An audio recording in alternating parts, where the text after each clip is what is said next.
Mwyn cyfrifo Ail Isradd o rif, dywed fel enghraifft Ail Isradd 49, mae rhaid ni ystyried pa rif sy'n rhaid ni sgwario neu lliosi efo fo'i hun i reid 49 fel ateb.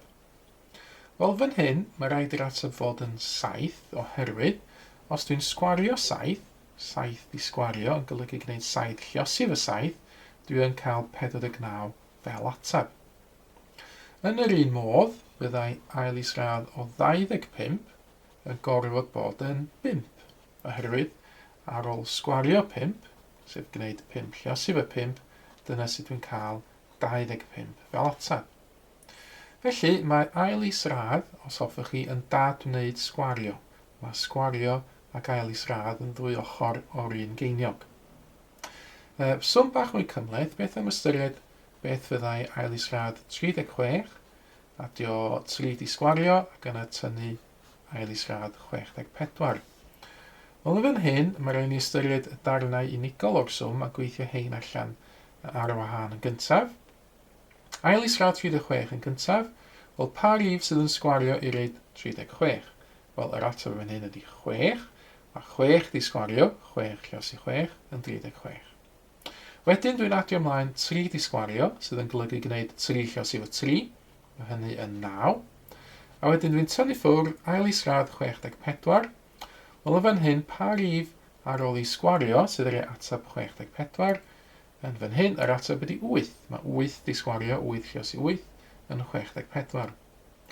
Yna, mae rhaid fi weithio hwn allan, mae 6 adio 9 yn 15, a wedyn yr 15 yma tynnu 8, yr yr ateb terfynol 7. Nawr, ar y gyfrifiannell, i wneud yr un swm, mae rhaid fi gofio lle mae'r botwm Ail Isradd. Ar y cyfrifiannell yma, mae'r botwm Ail Isradd yn fan hyn. Felly, y swm ydy Ail Isradd, a wedyn rhaid 36 i fewn. Rwan, mae rhaid fi gofio pwyso i'r dde i ddod allan o'r Ail Isradd, pwyso i'r dde unwaith.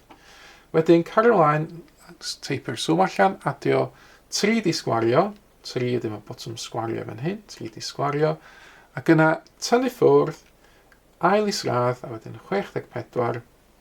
Gwirio fod y swm ar y sgrin y cyfrifiannell, union rhyw fath ar y swm ar bapur, ydy mae o, ac felly rwan, os dwi'n pwyso yn hafali, mi ddylwn ni gael yr un yn atab, a mi ydw i, sef 7. Nawr, rhowch chi gynnig yn awr ar y symiad ydych chi weld ar y sgrin.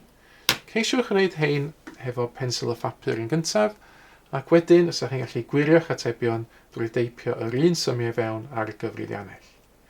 Mi gewch chi hefyd wirio'ch ateb drwy edrych ar yr atebion cywir sydd wedi ymddangos erbyn awr ar y sgrin.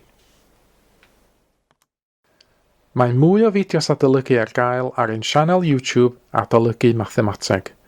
Am y newyddion diweddaraf neu holi cwestiwn, dilynwch ein cyfrif trydar @mathemateg. Neu ewch i'n gwefan www.mathemateg.com am fwy o adnoddau adolygu.